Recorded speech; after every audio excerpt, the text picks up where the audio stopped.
Hey friends, I'm Daniel Nesbitt, and welcome to a pad of paper.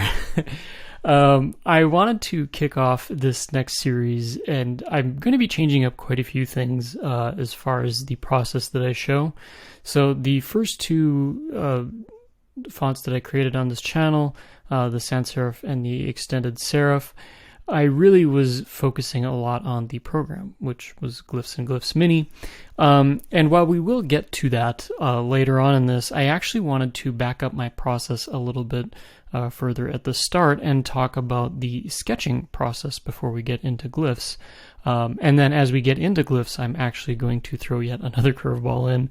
I've got some exciting things, maybe a little bit of a different approach, if we want to call it that, that I'd like to take with designing this font. But to get started, I really just wanted to focus on this. So as some of you know, a little while ago, at least as we're recording this video, I did a class with the League of Movable Type on how to sketch letter forms. And it was a really, really fun class, really awesome class, and we had a lot of people, a lot of fun. But basically, I just went through and showed folks a whole bunch of different ways that you could sketch letters and start the type design process. I'm not going to go in the kind of depth that I did for that class here, but I at least wanted to show a little bit of what I do. If you are interested in that class, I know we've talked in the past about potentially reoffering that class again, so feel free to ping both the League and I on social media if that's something that you're interested in. But anyway, for the sake of this, we're just going to go ahead and do something a bit more simple and just kind of more straight to the point. So before I jump into this, I really want to talk about what you're seeing on your screen right now, because I know this is probably some of the most popular questions that people have when they watch videos like this is, what are you using? So to start off, the pad of paper behind me here, this is basically just tracing paper, just plain old tracing paper. I do have a piece that I kind of trimmed off here so you can see it. It's got a little bit of clarity. This is actually the tracing pad from House Industries. I will have links to everything I'm about to talk about below, so don't worry if you need to take notes or anything like that. We'll have links to where all this goes.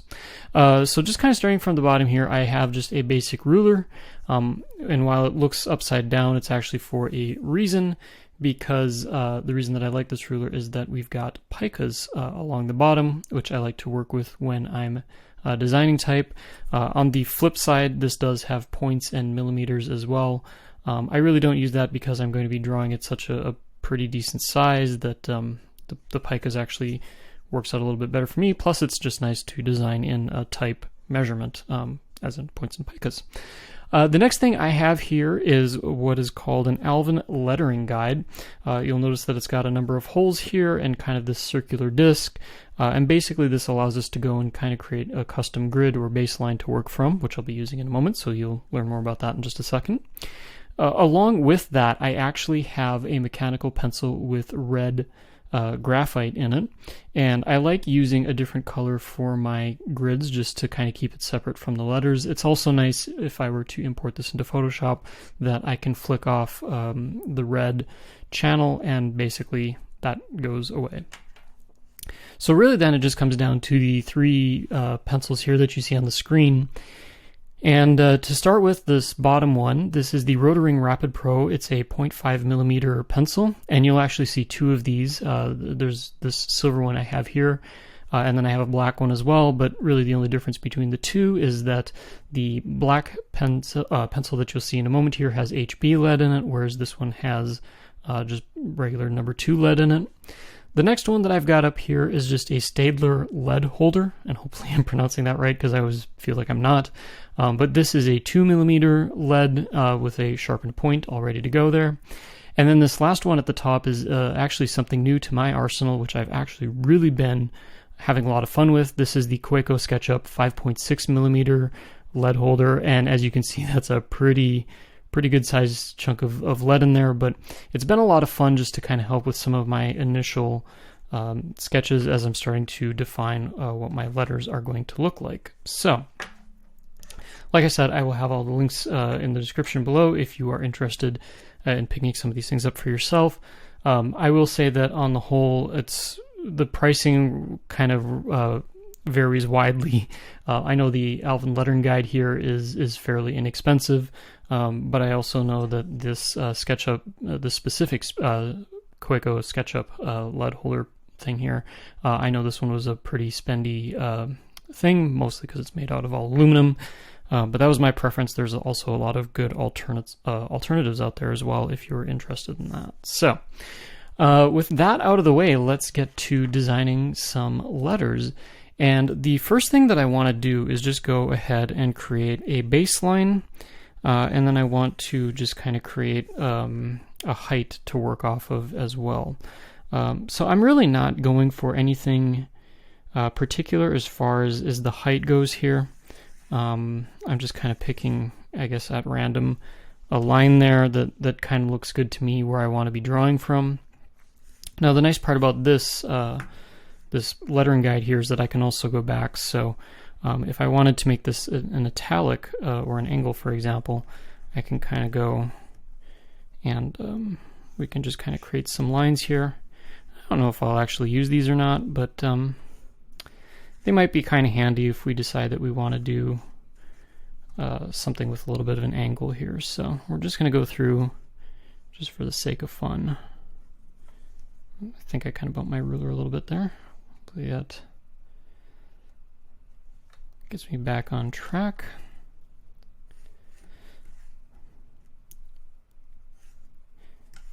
So this is definitely one way too of kind of putting together a grid. You could go through too, because this is tracing paper, you could obviously set something up in Adobe Illustrator, for example, and just set it underneath here. That would totally work as well. I enjoy doing it this way just because sometimes I'm interested in trying different grids, or maybe different angles, or maybe different heights, what have you. But I think for now this is a good place to start. So next up, we need to determine what we're going to be lettering here. And I think in this case, I may just go with a capital letter of some sort. And so something that I've been interested in with this series has been getting into some different script letterings, and like the old sign painting type stuff has been kind of intriguing to me.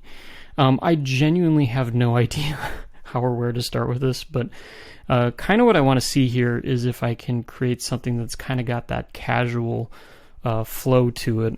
And I don't even know if I end up using this for the actual font that we'll jump into. I guess we'll see how good this gets, but I think what I'm going to do here is I do have some references off to the side. All right, so I have a few different references pulled up here, and basically all I'm looking at is it's a lot of old like kind of speedball stuff and that sort of deal, but I'm not really interested in copying a particular style, but I do kind of want to get some of my the different points or kind of the style or the feel down a little bit. So while I am looking at this on a separate screen, I'm not really totally focused on it either, but I think what I want to start with here is I'm just going to go with the classic thing that we would do if we were starting out as a an actual font. There is the base characters O, no, cap O, cap H. Just sketch that out over here real quick, and then a lowercase n and a lowercase o. And I think I'm basically just going to kind of use this idea for the start of this, even though for sign painting that may not exactly translate, but we'll give this a go here. For the sake of this video, I'm just going to stick with one letter just so we can kind of carry the process through from start to finish, but I may explore this off camera a little bit more before we jump into the computer side of things. So, starting with an N, and we're going to kind of stick with this italic angle as well here. And effectively what we're going to do is we're going to kind of start out, I like to call it bringing it into focus, is kind of the effect that we're going after here. So I'm not looking for firm outlines or a solid shape necessarily. I'm just looking at kind of the volume, and eventually we'll just keep refining this until we get to a finalized letter. So the thing that I know about a sign painter N or a sign letter N is we're going to have that angle, and it's going to kind of make kind of this shape a little bit.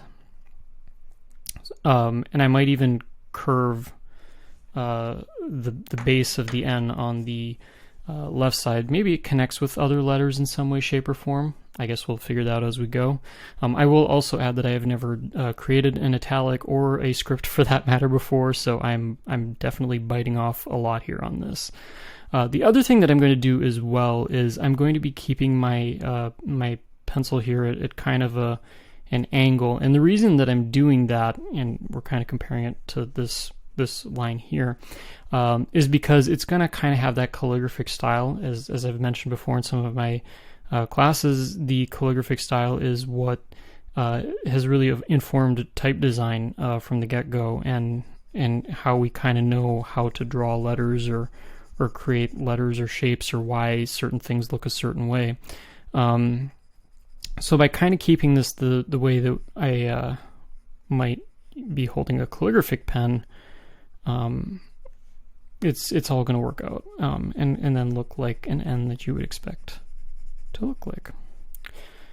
So we'll kind of get that curve there. So a couple things that I'm doing already off the bat is I am letting my curves go a little bit over the top of this top line for our overshoot. Same with the bottom there. And for the start, I'm kind of getting the overall width of the letter here. Not too worried yet about how thick my strokes are here, or how smooth the lines are along the side here. I may even come back and work some of this out. But I basically just want something that's going to kind of start to give me that feel that I'm looking for. I am going to do my best to avoid erasing things at this stage. I do have an eraser nearby that I definitely could reach for and use if I want to, but at this point I just want this to be as loose and as free as I possibly can, and just kind of start to see what sort of shape or what kind of thing that I get going here. Another thing I will note, and this has been a challenge that I've always had, is that things like curves have always been my kryptonite, if you will, if we want to go with the Superman thing there. But I try and do my best to get some kind of curve going or some kind of feel going for that. Oftentimes it's easy for me just to kind of give up and then just go into the computer and do it that way. So if you see that my curves aren't looking super great, you can kind of keep in mind that that's probably going to be what I do later on, is to clean it up on a computer. So, but what you're seeing with this 5.6 millimeter lead is that it's actually not really letting me get too much into these fine details here. We're kind of just creating this fuzzy looking outline, if you will, of this font or of this letter. And what's nice is as I go here, I can just kind of slowly correct things. So something that I'm looking at here is the stroke thickness of this one versus this one. And what you'll find, no matter how much practice I think you get, is it's easy to have one always looking a little bit thicker than the other. And if you're okay with thickening up your letter forms, what I do recommend is always go, just add a little bit less to the weight of a stroke than you think you need. It's always easy to go back and add more. And yes, I could go and get my eraser and erase it, but what I find is that often makes a mess more often than not. It's just easy to slowly build up the stroke width until you get something that's actually fairly even. And this one's actually looking pretty good now that I mentioned it. I'm going to kind of work on just how we start this over here. Maybe even give it a little bit more of a curve there just to kind of mimic down here. And so a couple things that I'm also thinking as well is where this ends here, I'll probably line it up more with how this is, because I do like this contrast here, because this contrast seems to line up nicely with this contrast versus this one gets a little bit too thick. Again, I could go and erase that, but I don't want to create a mess on my piece of paper here. So I think we're looking good though with this letter here, and at this point this is probably where I'm going to retire this 5.6 lead holder and then go to the next one, which is the 2mm lead holder. And part of the reason that I do this is because this allows me to step up the fidelity of my sketch a little bit more now. Because I have this thinner point, I can go through and I can start to firm up some of these edges that we were talking about. I'm not necessarily going to go through and trace it at this point. I'm still going to do this kind of scribbly sketch thing that I've got going on. But effectively, all I'm going to do is just kind of go around the edges a little bit, and I'm going to slowly start to firm things up. And the other thing that I'm going to do is this is where I'm going to start determining what kind of ends that I want on things, or what that might look like. Maybe I go through and kind of clean up how these transitions go a little bit. But again, we're not changing the world yet. We're not doing anything super radical with it. We're kind of dialing up how this might look. And I think what I'm going to do, because I had mentioned, this sign painter thing, is I'm going to give this an ever so slightly subtle kind of curve, as if it was the edge of the brush that was, maybe coming down as you're drawing this. The other thing that I'm going to do is just kind of bring this over just a little bit more. I'm thinking about how this curve might come down and just kind of follow down this way, so it looks like it's kind of one stroke or one continuous motion with a brush. And then I'm just going to come back, and we're just going to start firming up all of these lines here. So again, nothing fully committal, but as you'll see, it feels like it's kind of coming into focus, is how I like to think about it. It's almost, when I'm drawing this, I almost think of it like I'm using the Gaussian blur tool in Photoshop, but in reverse, where I guess maybe I'm using the enhance, if that's not too triggering for some folks out there. I know, it's not a TV show where we have like supercomputers or anything like that, but as I go, I can kind of start to feel how this letter is going to come together, how it's going to take shape, what does it feel like. And I'm pretty pleased with how this is starting to feel. So the other thing that I'm going to do as well as I'm drawing this is I'm always going to be going, after I kind of get those edges taken care of a little bit, is I'm just going to go back with my pencil here and then just kind of darken up the center of the letter form a little bit more. I had mentioned at the start when I'm doing this that I'm really thinking about the kind of the form of the letter, or the kind of the bulk of the letter. And this is one reason I have against just going through and just drawing the edges out right away, is because we don't really look at letters based on their outlines. We're looking at them as a mass. If you think about this when it's printed on a sheet of paper in black and white, we're looking at kind of the overall form, not necessarily the outline of it. We're also looking at the areas around it, so the negative space that goes around this, and then the positive space that's in it. And by sketching this way, this kind of allows us to really get an idea pretty quickly of how things are shaping up. Now, the other thing I'm going to do as well is we're just going to kind of thicken up this stroke a little bit more. At least at this point, it still looks a little bit on the thin side to me, but we'll see where this ends up. I'm also using that red line off to the side as kind of a guide, so that I'm keeping my italic even here. So one part where I do actually use an eraser, and I'll just put this up here real quick here too. This is just a click eraser with a white eraser on the end here. But if I ever do decide that I absolutely need to go in and erase something, usually I'm just erasing a tiny portion like that. Nothing really beyond that. Again, it helps with keeping things neat, keeping things tidy. It doesn't really look like a huge mess. If I do feel like I need to make a major change with this, what I might do is actually take and I might tear this sheet of paper off and then set a new fresh sheet of paper on top of that, where I can then retrace out my letter, resketch it out, maybe try something a little bit different. But I'm actually pretty pleased with where this one's kind of coming along right now, so we're just going to kind of continue on with that. The other thing that I use an eraser for is if I do get little specks of maybe dust or lead or something like that, I can kind of use it. I just tap down straight down on the sheet of paper and kind of use it to pick up little stray pieces of graphite that might be flying around, or if I have some stuff left over from erasing, I've discovered that kind of helps as well. So then to wrap this up, I'm going to go ahead. I'm actually skipping past the number 2 pencil here that I showed at the start, because this actually firmed up a lot better than I thought.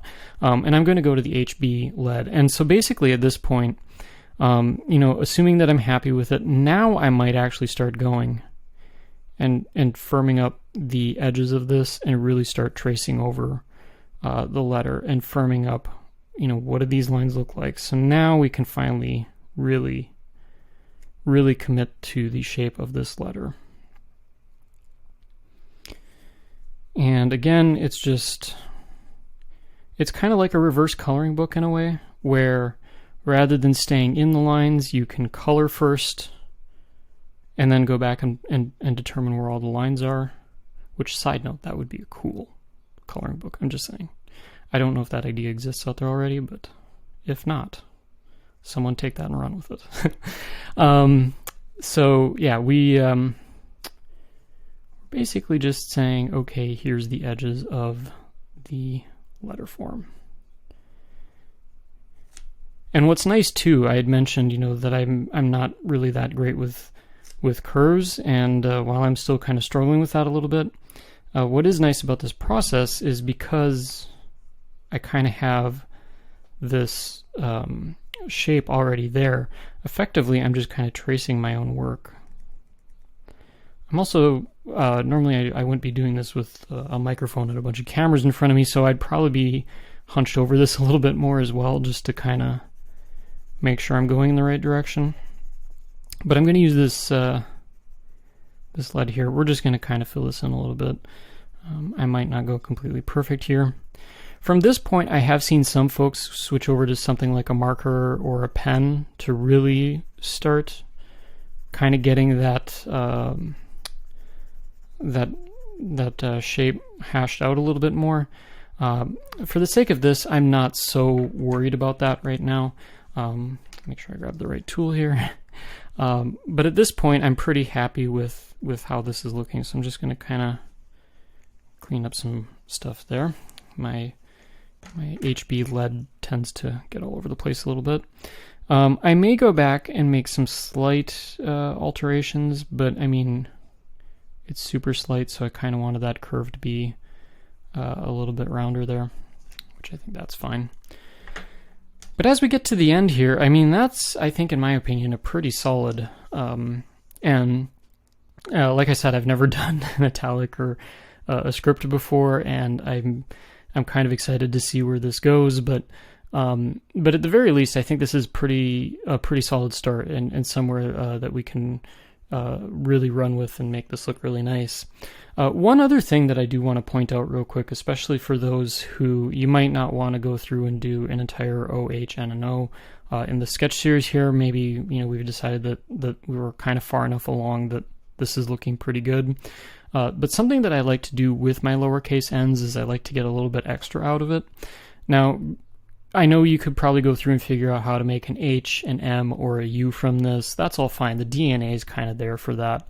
But something that I like to introduce that's just a little bit extra that wouldn't be included in any of those letters would be the dot, like the dot of an I or something like that. And for something like this, I want to just keep it, kind of loose, or kind of, start exploring what that might look like. And I'm going to use this stem of the N.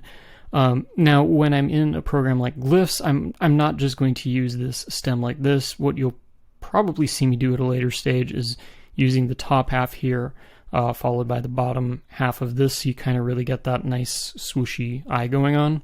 But I also think there's some value in just kind of knowing what the dot of the eye is going to look like. So for something like this, I mean, kind of what I'm envisioning or seeing would be kind of like a circular dot. Maybe there's a little bit more weight on the top. We'll just kind of see how this goes here. And I could potentially change my mind later, but it's just kind of a fun thing I like to add in a little bit, just to start to get an idea of what this could look like, or what an eye could look like. And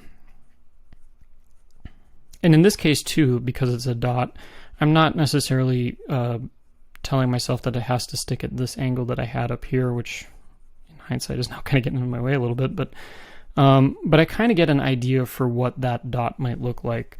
And just kind of, I mean, effectively, all I just did was scribble. There was nothing more or less to that. I did skip over with the 5.6 millimeter lead holder, but I think there's enough there that I can kind of start to really dial that in a little bit more. But what's cool about this is with just a tiny extra bit of work smarter, not harder kind of thing, we get what a dot might look like for like an I, for a J, for our punctuation. And it's a little bit extra that I think goes a long way. So, yeah, that is effectively how I start sketching letters, on pencil and paper, before we get into things. So, assuming that I am happy with this, which I'm probably going to take some time, after I record this video to really, take a look at this and determine if all the pieces and parts are there that I like. From here, it would be then be easy for me to go ahead and scan this into my computer, or even just hold my phone over this and take a quick snap. And then basically just bring it into Photoshop, clean it up a little bit. Like I said, getting rid of the red lines that kind of go behind the letter here, so I can just concentrate on a clean shape. And then from there, basically just saving it out as a JPEG that isn't too big, isn't too small, but something that's appropriate enough that we can drag into glyphs without creating a huge mammoth file or a mess or anything like that. But basically from there, just go ahead and start building out a typeface with our letter forms. So hopefully you found this interesting or exciting. I'm always happy to do more of these, and I don't know in the future if I would continue sketching with the intent of taking this all the way through the entire type design process. But if you're interested in something like a short or just a quick tutorial video, maybe not on an end, maybe you've got questions about a different character or a different style, this is definitely something that I'd be interested in exploring more. But in the meantime, you kind of get an idea for what our potential future font looks like here, part of the next series. And honestly, I'm excited with what I'm seeing. It's a little bit different than the serifs and sans serifs that I know were kind of a bit plain, but they did their purpose. I hope they taught folks a lot about the type design process, but I think it'll be fun to kind of step things up a little bit and get a little bit more exciting with how dynamic our letters look, and especially exploring what it looks like to design not at all 90-degree angles now that we've got that italic shape in there. So like I said, the tools that I used will be in the description below this video if you are interested in checking those out and trying this yourself. If you do go through and sketch anything, by all means, feel free to tag me on social media. I'm at daniel.nisbet on Instagram, which is where I usually spend most of my time, but I'd love to see what others are doing with this. What does your process look like? Are you finding something kind of along the way that maybe works for you, if you've adjusted your approach to this a little bit? And yeah, it's kind of fun to see how other people approach this, because naturally there's more than one way to do this. But like I said, I'm hoping that we can kind of take this now and start turning this into a font. Again, we've got some cool things queued up for glyphs that I think is going to make this project really fun. So if you haven't already and you don't want to miss any of that stuff, which I don't think you do if you sat through watching me draw a letter, make sure that you hit that subscribe button. And if you haven't already, go ahead and make sure that you like this video so that others can find this as well. So thanks for watching, and we'll catch you in the next video.